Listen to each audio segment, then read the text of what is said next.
Wow, I can't believe it. In 1 month of launching the Ryzen 4000 APU, less than 1 month of launching the Ryzen APU, there's already shortages, like big time shortages.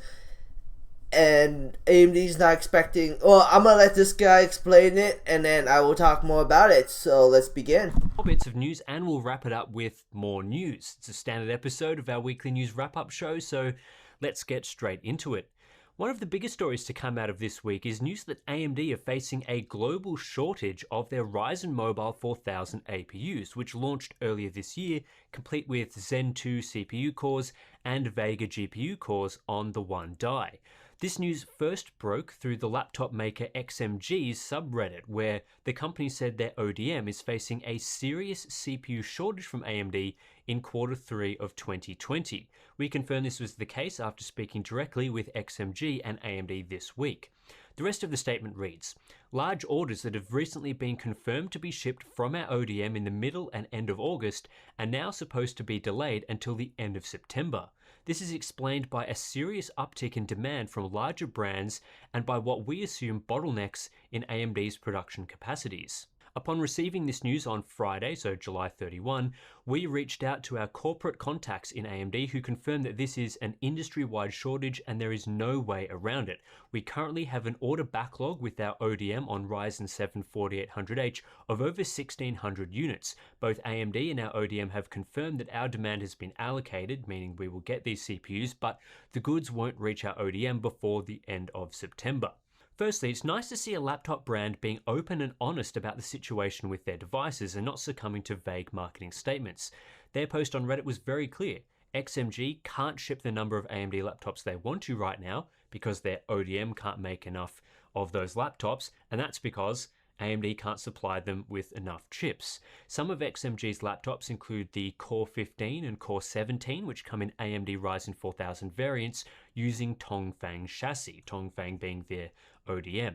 Tongfang also supply various AMD chassis to companies like Electronics, and generally their design has been well received in the market and one of the more popular models out there. AMD has responded to this situation in a statement to WCCF Tech.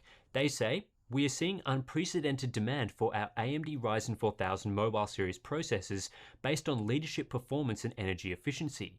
AMD Ryzen 4000 processor sales ramped faster than any mobile processor in AMD history. We are increasing production to address the incremental demand requests from our customers for AMD Ryzen 4000 series processors and are focused on growing our footprint in the notebook market.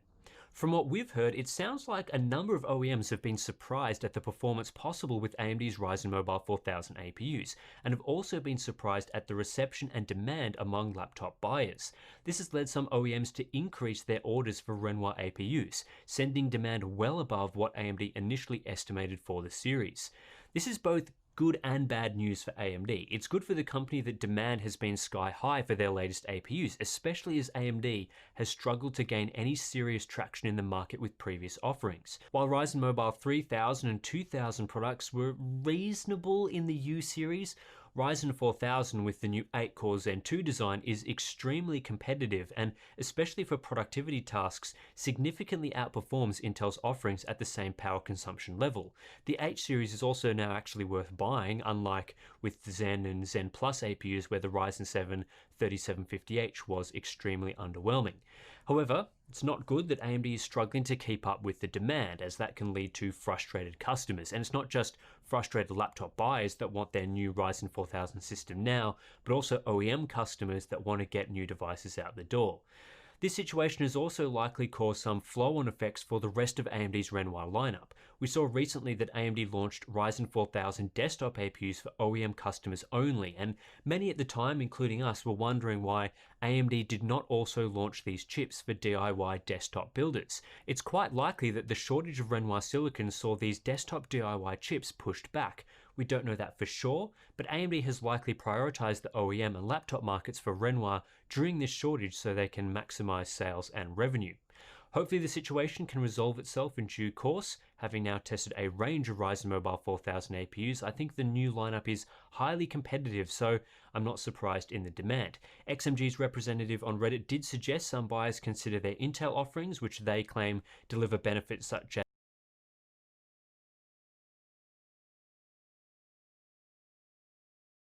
that's it for the video.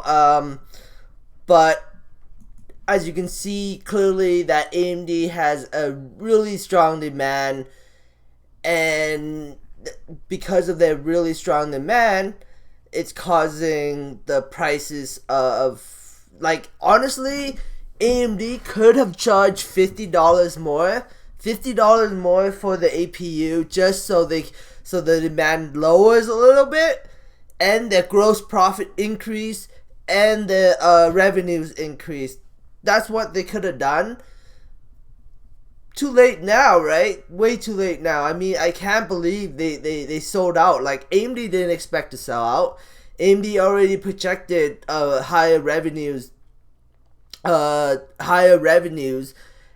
now that, higher revenues for the next quarter, now that the APU sold out, they are going to beat expectations. What AMD could do temporary is they could launch the actual Zen 8 architecture and an actual dedicated GPU to the laptop market, and charge a little bit more money, like maybe $800 or 750 USD for an actual Zen 2 8-core CPU with a GPU attached to it. They could. I don't know if they will, but right now, high demand is good. I mean, AMD has really, really strong branding right now. There was very little marketing.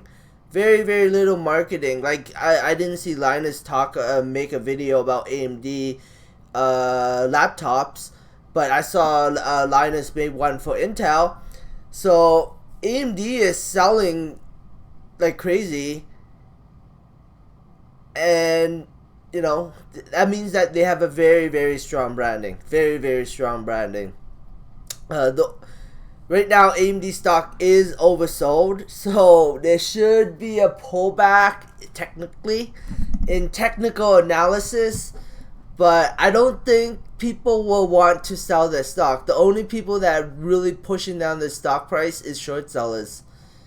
And, the more short sellers push down and the more rich people buy, it's going to eventually cause a short squeeze. And I see AMD stock eventually hitting $100. Could be wrong. Pure speculation on my part.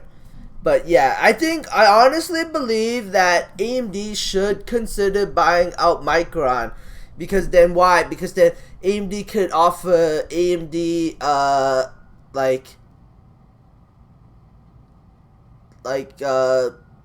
SSDs and AMD RAM and AMD, mobile chips, like the really small chips. I don't know. That's what I think AMD could do. Will they do it? No idea at the end of the day, but they could do that, and that would be pretty awesome, but no guarantee they will.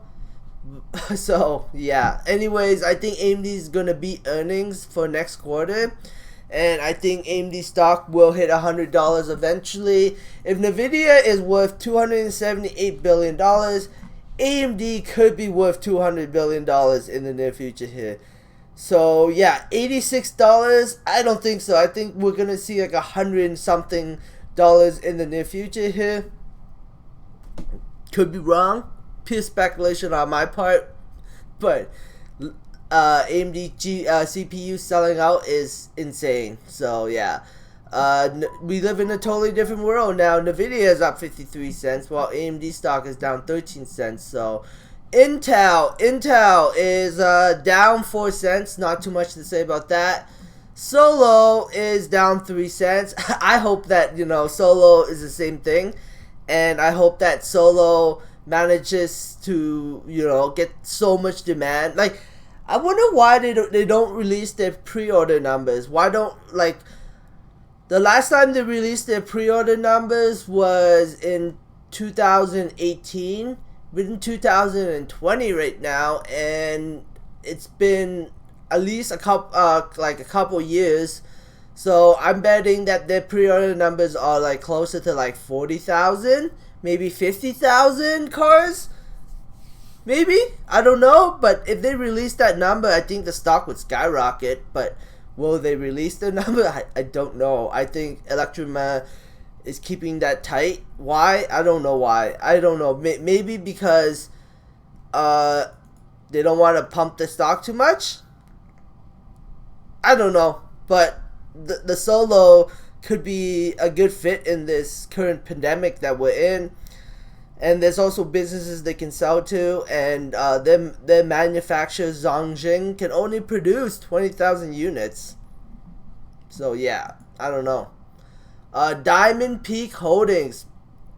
I don't know why it's down this morning, but the lower it goes, well, I guess at the end of the day, there might be a chance that they might not merge with this company. I honestly they might not merge with Diamond Peak Holding Corporation because of this news, but I honestly believe Diamond Peak Holdings really want to merge with like, if I was a SPAC company, I would, and I got a deal with Lordstown Motor, I would do everything in my power to merge with Lordstown Motors, because I really believe in Lordstown Motor I really believe in Lordstown as a business, and I think Lordstown's going to do very well in the future, and any SPAC would be lucky to merge with Lordstown, but it's not guaranteed, and that's the reason why the stock price is down right now. But yeah, anyways, let's look at Workhorse. Workhorse is up though. Workhorse is up this morning, 65 cents. Not too much to say about that. I think Workhorse is gonna get short squeezed eventually, especially after earnings. But we will see what will happen. I sure wish that I still haven't got my phone call back. Like, I phoned these guys right here already. Still haven't got my phone call back.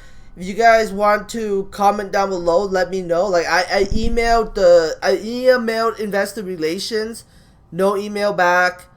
So what's going on? Like, is this just bull crap, or is it like, they have to be silent about it, or maybe they don't want to pump the stock too much, so they keep silent about it, so people who are willing to take the risk can get in at a very low price? Because this article right here is keeping the stock price from going up higher, in my opinion.